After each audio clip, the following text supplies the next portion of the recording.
جہیز مانگنے والے لوگوں ذرا آپ یہ بتلاؤ، اللہ کی قسم قیامت کے دن اپنے رب کو کیا جواب دو گے جب آپ کا رب آپ سے پوچھے گا اے جہیز لینے والے لوگوں، دنیا کے اندر تمہاری وجہ سے کتنی بیٹیاں زہر کھا کر اپنے آپ کو مار ڈالا انہوں نے، کتنی بیٹیاں پھانسی کے پھندے پر لٹک گئیں، کتنی بیٹیوں کو جہیز نہ لانے کے چکر میں ستایا گیا، کتنی بیٹیوں کو جلا دیا گیا، کتنی بیٹیوں کو سسرال والے ستاتے رہے۔ آپ کی وجہ سے، جہیز کی وجہ سے آج ہمارے سماج میں جو جہیز پنپ رہا ہے، جس کی وجہ سے ہزاروں خاندان برباد ہو رہے ہیں، جس کی وجہ سے ہزاروں لڑکیاں بے راہ روی کا شکار ہوتی چلی جا رہی ہیں۔ آج ایک غریب باپ اگر اپنی بیٹی کی شادی کرنا چاہتا ہے تو اللہ کی قسم آپ ذرا بتلاؤ کہ جس کے گھر میں کمائی کچھ بھی نہیں ہے، اس کے گھر 3 4 بیٹیاں ہیں، اپنی بیٹی کی شادی کہاں سے کرے گا؟ وہ بتاؤ لوگوں، آپ تو مالدار ہو، آپ کے گھر میں تو 10 لاکھ روپیہ مہینہ آتا ہے، کوئی دقت نہیں، اپنی بیٹی کی شادی ہم دھوم دھام سے کریں گے، دکھا کر کریں گے۔ لیکن آپ یہ بتلاؤ،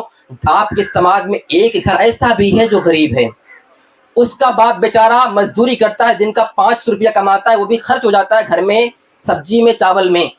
وہ بیچارہ اپنی بیٹی کی شادی کہاں سے کرے گا؟ اس کے گھر میں 28 30 سال تک ایک لڑکی، جوان لڑکی پڑی رہ جاتی ہے۔ یہ کس کی غلطی ہے؟ اس کی وجہ سے جب جوان ہوتی ہے وہ غلط راستہ اختیار کرنا شروع کر دیتی ہے۔ بیٹوں کی شادی، بیٹیوں کی شادی عمر پر کر دو، اور عمر پر کب ہوگی؟ جب یہ ہمارے سماج سے جہیز جیسی لعنت ختم ہو جائے گی۔ اگر کسی کے گھر میں 100 بیٹیاں رہیں، 100 بیٹیوں کی شادی کرنی ہو اور جہیز لینا دینا نہ رہے تو اللہ کی قسم ایک باپ کبھی ایک بیٹی کی پیدائش پر افسوس نہیں کرے گا،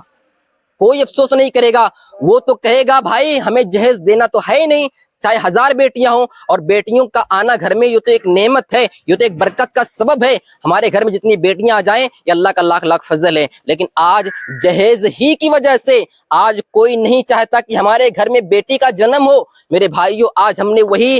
زمانہ جاہلیت کو رواج دے دیا ہے جو زمانہ جاہلیت اللہ کے نبی کریم صلی اللہ علیہ وسلم کے آنے سے پہلے تھا۔ کتنی برائیاں آج نہیں ہو رہی ہیں صرف اور صرف جہیز کے نام پر۔ اور سن لو جہیز لینے والے لوگوں، آج میری باتیں آپ کو غلط لگ رہی ہیں تو لگنے دو، آپ مجھے گالی دینا چاہتے ہو گالی دو، مجھے کوئی فکر نہیں ہے، میں اللہ اور اس کے رسول کی باتیں بتلانے آیا ہوں یہاں پر۔ اگر آپ میری باتوں کو مانو تو ٹھیک ہے، اگر آپ چاہتے ہو کہ آپ جنت میں جاؤ، اگر آپ چاہتے ہو قیامت کے دن اللہ رب العالمین آپ سے سوال نہ کرے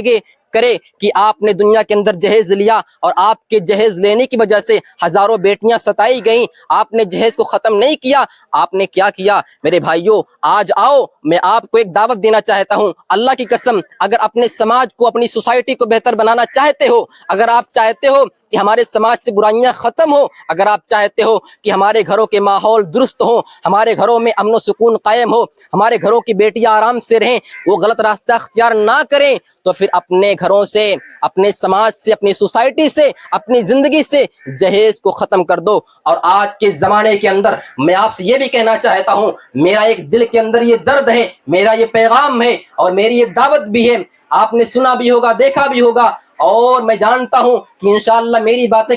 اگر کسی ایک انسان کے دل میں لگ جائے نا تو میں کامیاب ہو گیا۔ آج جہیز کے بعد یہ جو شادیاں ہوتی ہیں، آپ بتائیے اس کے اندر جو غلط رسمیں ہیں یہ کس نے ایجاد کر کے رکھے ہیں؟ وہ اللہ کے نبی کریم صلی اللہ علیہ وسلم کے دور میں عبد الرحمن ابن عوف ایک صحابی ہیں، وہ شادی کرتے ہیں، اللہ کے نبی کریم صلی اللہ علیہ وسلم وہ تاجدار مدینہ جو پوری دنیا کے سردار ہیں، آخری نبی ہیں، جن کے لیے صحابہ کرام اپنی جان دینے والے بھی ہیں، وہ اللہ کے نبی بغل میں رہتے ہیں، ایک صحابی شادی کر لیتے ہیں، نبی کو پتہ نہیں ہوتا ہے، وہ صحابی سامنے آتے ہیں، کرتے پر زرد لگا ہوتا ہے، پیلا پن لگا ہوتا ہے، اللہ کے نبی پوچھتے ہیں اے عبد الرحمن ابن عوف کیا ہوا، یہ زردی کیسی لگی ہے؟ کہا یا رسول اللہ انی تزوجت امراتا علی وزن نواۃ من ذہب، کہا اے اللہ کے رسول صلی اللہ علیہ وسلم میں نے ایک عورت سے شادی کر لی ہے۔ حضور اللہ کے نبی کریم صلی اللہ علیہ وسلم نے فرمایا ہے کہ اعظم النکاح برکتا ایسرہ معونتا، کہ سب سے بہتر برکت کے اعتبار سے وہ شادی ہوتی ہے جس میں سب سے زیادہ کم خرچ ہوتا ہے، یعنی اگر ہماری شادیوں میں کم خرچ ہوں گی تو ہماری شادیوں میں برکت ہوگی انشاءاللہ، لیکن آج ہمارے گھروں میں جو شادیاں ہوتی ہیں اس سے برکت اٹھتی چلی جا رہی ہے۔ اس کا نتیجہ کیا ہے؟ اس کا نتیجہ یہ ہے اور اس کا سبب یہ ہے کہ آج ہمارے گھروں میں جو شادیاں ہوتی ہیں اس میں 10-10 لاکھ روپے خرچ ہوتے ہیں۔ آپ بتائیے، آپ لاکھ روپے کا کھانا بنواتے ہیں، ایک غریب بیچارہ بھوکا سوتا ہے، آپ کے گھروں میں جو شادیاں ہوتی ہیں وہ 2 ڈیگ کھانا بچتا ہے، اس کو لے جا کے نالے میں پھینک دیتے ہو۔ کبھی کسی غریب کا خیال آیا آپ کو؟ آپ لوگ امیروں کو بلا کر کھانا کھلوا دیتے ہو، کسی غریب کو آپ نے یہ دیکھ کر بلایا ہو کہ فلاں گاؤں میں ایک غریب بھی چلو ہمارے گھر میں ایک پکوان بن رہا، چلو اس کو بھی دعوت دے دیتے ہیں؟ کبھی آپ نے اس چیز کا خیال کیا ہے؟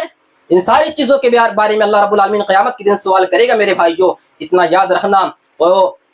اور اس کے بارے میں آپ سے بتلاؤں کہ جب کسی لڑکی کی تلاش کرنا شادی کے لیے اپنے بیٹے کے لیے، تو کیسی عورت کو تلاش کرنا، کیسی لڑکی کو، آپ کو بتلاؤں۔ اللہ کے نبی کریم صلی اللہ علیہ وسلم نے فرمایا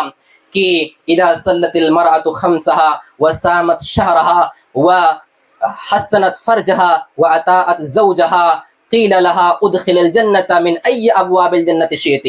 واللہ کے نبی کریم صلی اللہ علیہ وسلم نے فرمایا کہ جو عورت 5 وقت کی نمازیں پڑھتی ہے اور اپنے شوہر کی اطاعت کرتی ہے اور رمضان کے مہینے کا پورا روزہ رکھ لیتی ہے، اس کے علاوہ اپنے شرمگاہ کی حفاظت کرتی ہے دنیا کے اندر،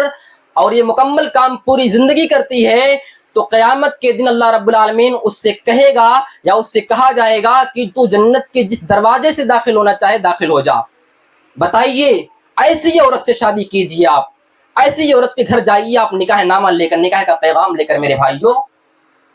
مال کو مت دیکھیے، مال کو دیکھیں گے تو آپ کے گھر میں ایسی لڑکی آئے گی جو آپ کے پورے خاندان کو برباد کر دے گی۔ تو دینداری کو تلاش کیجیے۔ اور میں آپ سے ایک آخری بات یہ کہنا چاہتا ہوں کہ جو ہمارے گھروں میں شادیاں ہوتی ہیں اس کے اندر جو غلط رسم رواج پا رہے ہیں، اس کے اندر 2-3 رسم ایسے ہیں جس کا نام ایک ہے بارات۔ آپ یہ بتائیے، اللہ کے نبی کریم صلی اللہ علیہ وسلم کے زمانے میں وہ صحابہ کرام شادیاں کرتے تھے، کبھی کوئی جیسی تھی کہ وہ بارات لے کر جاتے ہوں؟ عبد الرحمن ابن عوف نے شادی کی، بارات تو چھوڑیے، کسی بھی چیز کا پتہ نہیں، اور اللہ کے نبی کریم صلی اللہ علیہ وسلم کو جب پتہ چلا، اللہ کے نبی نے صرف اتنا کہا تھا، دعا دی کہ بارک اللہ لک، اس کے بعد آپ نے کہا تھا اولم ولو بشاتن، کہ اے عبد الرحمن ابن عوف، اب نکاح کر لیے ہو تو ولیمہ بھی کر لو، اگرچہ ایک بکری ہی کیوں نہ ذبح کر لو۔ میرے بھائیوں اور دوستوں، تو نکاح کو آسان بنائیے۔ اللہ کی قسم، اگر نکاح آسان ہوگا تو یہ زنا جیسا کام جو ہے نا، یہ مشکل ہو جائے گا۔ جس دن سے ہم نے نکاح کو مشکل بنایا ہے، اسی دن سے زناکاریاں عام ہوتی جا رہی ہیں اور زنا کا کام کرنا آسان ہوتا چلا جا رہا ہے۔ اگر ہم نے نکاح کو مشکل بنایا تو سمجھ لیجیے ہمارے گھروں میں بے حیائیاں پھیلیں گی اور پھیل رہی ہیں۔ اللہ رب العالمین سے دعا ہے کہ بارے اللہ تو ہم تمام مسلمانوں کو سنت کے مطابق